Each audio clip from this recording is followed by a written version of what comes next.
పెళ్ళైనా పండగైనా వేడుక ఏదైనా పట్టు చీరల ప్రత్యేక వేదిక వారాహి సిల్క్స్. టీఆర్ఎస్ పేటెంట్ హక్కు ఎవరిది? 2023 ఎన్నికలకు ముందు టీఆర్ఎస్ ను బీఆర్ఎస్ గా మార్చారు కేసీఆర్. ఇక బీఆర్ఎస్ కు పెద్దగా కలిసి రాలేదు ఆ పేరు. దీంతో కూడా పేరు మార్పు జరుగుతుందో కూడా కలిసి రానటువంటి అంశాన్ని మనం చూసాము. ఇక మళ్ళీ టీఆర్ఎస్ దిశగా అడుగులు వేస్తూ ఉన్నారు గులాబీ బాస్. ఎప్పుడైతే టీఆర్ఎస్ నుంచి బీఆర్ఎస్ గా మారిందో ఇది ప్రతిపక్షాలు కూడా ఒక అస్త్రంగా మారినటువంటి అంశాన్ని మనం చూసాం. బీఆర్ఎస్ లో భారత రాష్ట్ర సమితి అని మార్చిన తర్వాత తెలంగాణ రాష్ట్ర సమితిని, దీంట్లో తెలంగాణ అనేటువంటి అంశం ఏదైతే ప్రత్యేక రాష్ట్రం కోసం పోరాడామని చెప్తూ ఒక తెలంగాణ సెంటిమెంట్ ను టీఆర్ఎస్ కంటిన్యూ చేస్తుందో, బీఆర్ఎస్ గా మారిన తర్వాత ఆ సెంటిమెంట్ ను బ్రేక్ చేసింది అంటూ కూడా ఇది ప్రతిపక్షాలకు కూడా ఒక అస్త్రంగా మారింది. ఇక ఈ బీఆర్ఎస్ అనే పేరు బాగా కలిసి రాలేదు, టీఆర్ఎస్ మళ్ళీ కూడా తెలంగాణ సెంటిమెంట్తోనే ముందుకు వెళ్ళాలంటూ కూడా అనుకోవడం జరిగింది. ఇక కొద్ది రోజుల క్రితమే టీఆర్ఎస్ పేరు మార్పుపై ఆలోచిస్తున్నామని కేటీఆర్ అన్నారు. ఎప్పుడైతే బీఆర్ఎస్గా మారిన తర్వాత పార్టీ ఓడిపోయిందో అప్పటి నుంచి కూడా పేరు మార్పు జరగటం కూడా జనాల్లోకి, కొంతమందిలోకి కూడా ఇప్పుడు గ్రామీణ ప్రాంతాల్లో కానీ వీటిలో కానీ కొంతమంది దృష్టిలోకి అసలు ఈ అంశం వెళ్ళలేదు. బీఆర్ఎస్ అంటే అది టీఆర్ఎస్ కాదేమో, అది ఏదో పార్టీ ఏమో అని చెప్పి వాళ్ళు అనుకున్నారంటూ కూడా దీని మీద వార్తలు వచ్చాయి. ఆ తర్వాత పేరు మార్చడం కూడా తప్పైందంటూ కూడా కొంతమంది నేతలు నోరు ఖర్చుకున్నట్లు వార్తలు వచ్చాయి. ఇక అదే సమయంలో పేరు మార్పు మీద ఆలోచిస్తున్నామంటూ కేటీఆర్ కూడా చెప్పారు. ఇక ఇటు కల్వకుంట్ల కవిత కొత్త పార్టీ పేరు టీఆర్ఎస్ అంటూ ప్రచారం ఊపందుకుంది. దీంతో అసలు టీఆర్ఎస్ పేటెంట్ హక్కు ఎవరిది అంటూ కూడా ఒక చర్చ మొదలైంది. అతి త్వరలో పార్టీ పేరు ప్రకటించబోతున్నారు కవిత. ఇంకా అసలు టీఆర్ఎస్ పేరు ఎవరికి వెళ్తుంది అనే దాని మీద అయితే చర్చ కొనసాగుతూ ఉంది. ఎందుకంటే పార్టీలు కానీ గుర్తులు కానీ ఇవి ఉంటాయి కదా, ఆ గుర్తులు అవన్నీ కూడా ఒక పార్టీ వద్దనుకున్న తర్వాత ఆ తర్వాత ఆ గుర్తు కూడా ఫ్రీ అయిపోతుంది. మరి వేరే పార్టీలు తర్వాత ఆ గుర్తును తీసుకోవచ్చు. మరి ఈ క్రమంలో బీఆర్ఎస్ ఇప్పుడు మళ్ళీ టీఆర్ఎస్గా మారాలని ఆలోచిస్తుంది. మరి ఇప్పుడు ఆ టీఆర్ఎస్ పేటెంట్ హక్కు ఎవరి పేరు మీదైనా ఉందా, లేకపోతే మరి ఏదైనా పార్టీ తీసుకోవచ్చా ఏంటి? మరి టీఆర్ఎస్ ఎవరికి దక్కబోతోంది, తెలంగాణ సెంటిమెంట్ను ఎవరు అందుకోబోతున్నారు అనే డీటెయిల్స్ కూడా మా ప్రతినిధి సతీష్తో మాట్లాడి తెలుసుకుందాం. ఎస్ సతీష్, ఇప్పుడు టీఆర్ఎస్ ఎవరికి చేరబోతోంది అనే చర్చ జరుగుతోంది, పూర్తి డీటెయిల్స్ ఏంటి ఈ పేరు మీద?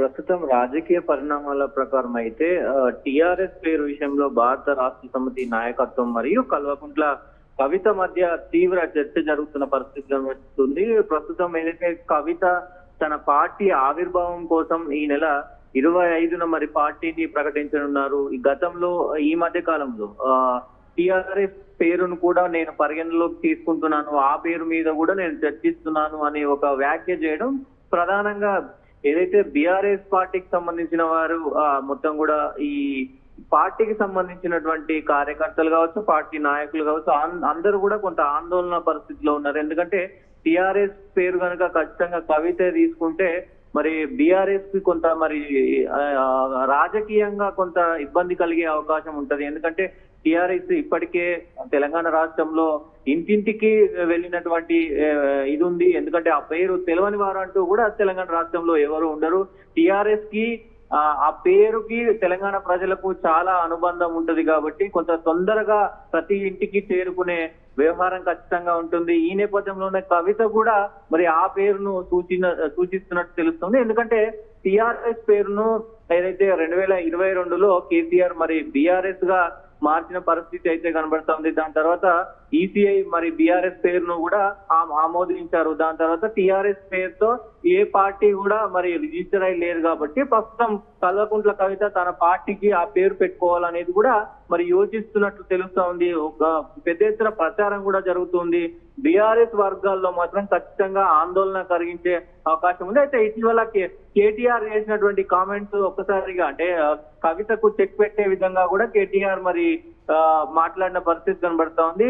సో బీఆర్ఎస్ ఏదైతే పేరు పెట్టిన తర్వాత, భారతీయ రాష్ట్ర సమితి పేరు పెట్టిన తర్వాత కొంత మేము నష్టపోయాము, ఇక్కడ తెలంగాణలో ఓడిపోవడం జరిగింది, మాకు ఆ పేరు కొంత అచ్చురాని పరిస్థితి అయితే కనబడతా ఉంది. సో మేము బీఆర్ఎస్ నుంచి టిఆర్ఎస్ పేరు మార్చే దిశగా కూడా ఆలోచిస్తున్నాము అంటూ కూడా ఆయన కామెంట్ చేశారు. కానీ ఇప్పటికీ ఆ నిర్ణయం కనుక మరి ఖచ్చితంగా కేసీఆర్ తీసుకుంటారు కాబట్టి ఖచ్చితంగా మరి కేసీఆర్ ఎలాంటి నిర్ణయం తీసుకుంటారు అనేది ఇక్కడ ప్రధాన అంశంగా చూడాల్సిన అవసరం ఉంటుంది. అయితే చట్ట ప్రకారం ఉన్నటువంటి ఏదైతే కొన్ని ఇబ్బందులు ఉంటాయో, అయితే ఎన్నికల నిబంధనల ప్రకారం అయితే ఒకసారి మార్చిన పేరును తిరిగి పొందడం లేదా మరి మరొకరు దరఖాస్తు చేసుకోవడం పైన ఇక్కడ ఈసీ కీలకంగా నిర్ణయించబడుతుంది. ఈసీ ఎలాంటి నిర్ణయం తీసుకుంటుంది అనేది ప్రధానంగా చూడాల్సిన అవసరం ఉంటది. అలాగే బీఆర్ఎస్ తన పాత పేరును తిరిగి కావాలని కోరితే మాత్రం సులభంగా వచ్చే అవకాశం ఉంటుంది. అది కేసీఆర్ విజ్ఞప్తి ఇస్తే మరి ఖచ్చితంగా మరి బీఆర్ఎస్ నుంచి మళ్ళీ టీఆర్ఎస్ కు మరి వచ్చే అవకాశం ఉంటుంది. కాబట్టి ఇక్కడ ప్రధానంగా ఈ పార్టీ ఆ పార్టీ అంటే కవితకు ఆ పేరు దక్కుతుందా లేకపోతే మరి బీఆర్ఎస్ కు ఆ పేరు దక్కుతుందా అంటే ఇక్కడ కీలకంగా ఈసీ ఎవరికి ఇస్తుంది అనేది కీలకంగా మారుతుంది. కాబట్టి కొంత పేటెంట్ రైట్స్ మాత్రం ఖచ్చితంగా బీఆర్ఎస్ పార్టీకి ఉంటాయి. ప్రస్తుతానికి మాత్రం ఎవరికి కూడా ఆ పేటెంట్ రైట్ లేదు ప్రస్తుతానికి. కానీ ఒకవేళ పాత పేరును మరి పరిగణలోకి తీసుకొని మరి ఈసీకి కనుక లెటర్ రాస్తే ఖచ్చితంగా కేసీఆర్ లెటర్ రాస్తే కనుక ఆ పేరును మరి ఈసీ కేసీఆర్ కి ఇచ్చే అవకాశం ఉంటది. మళ్ళీ బీఆర్ఎస్ నుంచి టీఆర్ఎస్ గా మార్చే అవకాశం ఉంటది. సో ఈ మధ్య కాలంలో మరి ఎవరు కూడా ఆ పేటెంట్ రైట్స్ తీసుకోకపోతే మాత్రం ఖచ్చితంగా కవిత అప్లై చేసినా గానీ మరి కవితకు కూడా ఇచ్చే అవకాశాలు ఉంటాయి. కాబట్టి చూడాలి ఎవరు ఈ పార్టీ పేరును మరి సత్య ఇప్పుడు కవిత నేను ఈ పేరును కూడా టీఆర్ఎస్ పేరును కూడా ఆలోచిస్తున్నాను అని చెప్పే క్రమంలో ఇప్పుడు బీఆర్ఎస్ ముందుగానే మేల్కొని ఈసీకి ఒక లేఖ రాయనుంది అనుకోవచ్చా, లేకపోతే కవిత పార్టీ అనౌన్స్ చేసిన తర్వాత ఏదైతే 30 రోజుల్లోగా కూడా నిబంధనలు తెలపొచ్చు ఎవరైనా కానీ తమకి ఆ పార్టీ పేరు మీద ఏదైనా కాన్ఫ్లిక్ట్ ఉంటే కనుక మరి ఆ తర్వాత స్పందించింది అనుకోవాలా?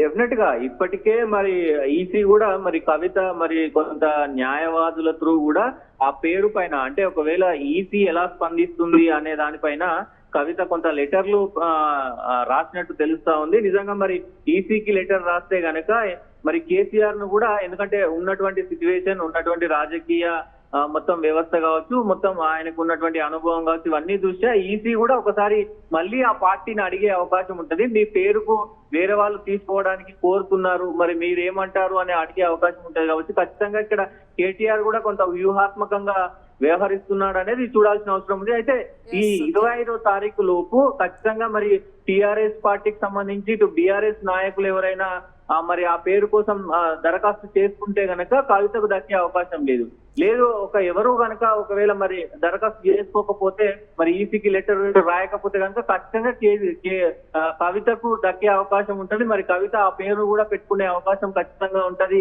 ఈసీ ఇక్కడ కీలకంగా మారనుంది. ఈసీ ఎవరి వైపు ఎందుకంటే కవిత ఒకవేళ మరి అప్లికేషన్ పెట్టుకున్నా కానీ రిజెక్ట్ చేసే అవకాశాలు కూడా ఉంటాయి. కాబట్టి చూడాలి మరి ఎవరి అప్లికేషన్ పెట్టుకుంటారు, ఎవరు ముందుగా అప్లికేషన్ పెట్టుకొని ఆ పార్టీ పేరు దక్కించుకుంటారు. మరి ఈ మొత్తం ఏదైతే ఈ టీఆర్ఎస్ కు సంబంధించినటువంటి పార్టీ నేమ్ ఏదైతే ఉందో అది బీఆర్ఎస్ వర్సెస్ తెలంగాణ జాగృతిగా ఇప్పుడు అయితే చర్చ నడుస్తుంది. ఎందుకంటే ఇద్దరికి కూడా అంటే ఇటు బీఆర్ఎస్ పార్టీకి అయినా అటు తెలంగాణ జాగృతి పార్టీకి అయినా ఆ టీఆర్ఎస్ పేరు అనేది ఇంటింటికి త్వరగా వెళ్తుంది. ఏ పార్టీ అంటే టీఆర్ఎస్ పార్టీ అంటే గతంలోనే ఉంది కాబట్టి ఆ టీఆర్ఎస్ పేరును కూడా మరి ఇటు ఎన్నికల్లో ప్రభావం చూపే అవకాశం ఉంటది. కాబట్టి టీఆర్ఎస్ వర్సెస్ బీఆర్ఎస్ అనేది కూడా కొంత కలిసి వచ్చే అవకాశం ఉంటది. కాబట్టి ఆ పేరు కొంత తెలంగాణ ప్రజలకు అలాగే రాజకీయాలకు అతీతంగా ఉంటుంది. కాబట్టి ఆ పేరును ఇద్దరు కూడా అటు బీఆర్ఎస్ టీఆర్ఎస్ నుంచి బీఆర్ఎస్ గా మలుచుకున్నటువంటి బీఆర్ఎస్ అయినా టీఆర్ఎస్ తీసుకోవాలనుకుంటుంది, ఇటు జాగృతి కూడా మరి అదే పేర్లు తీసుకోవాలనుకుంటుంది. కాబట్టి ఈసీ మరి ఎవరికి మరి ఇది చేయనున్నారు, ఎవరికి పట్టం కట్టనున్నారు అనేది కూడా చూడాల్సిన అవసరం ఉంటుంది. దీన్ని సత్య స్టే విత్ us మీద గురించి మళ్ళీ డీటెయిల్స్ తీసుకుంటాం. ఇక ఇప్పుడు టీఆర్ఎస్ పేరు ఎవరికి దక్కనుంది అనే దాని మీద అయితే చర్చ జరుగుతుంది. అయితే ఈ అంశంలో మనం కనుక టెక్నికల్గా చూద్దాం. టీఆర్ఎస్ గతంలో కూడా ఇప్పుడు రిజిస్టర్ అయినటువంటి పేరు ఇది కేసీఆర్ పేరు మీద రిజిస్టర్ అయినటువంటి పేరు ఆ పార్టీ అధినేతగా కూడా ఇక ఆ తర్వాత వాళ్ళు బీఆర్ఎస్కి మారింది. అంటే ఈ టీఆర్ఎస్ అనేది కూడా ఇప్పుడు ఆ నేమ్ అనేది కూడా ఫ్రీ అయింది. ఏ పార్టీలో అయినా కానీ ఆ నేమ్ని తీసుకోవచ్చు. కాకపోతే ఇక్కడే ఒక లొసుగు ఉంది.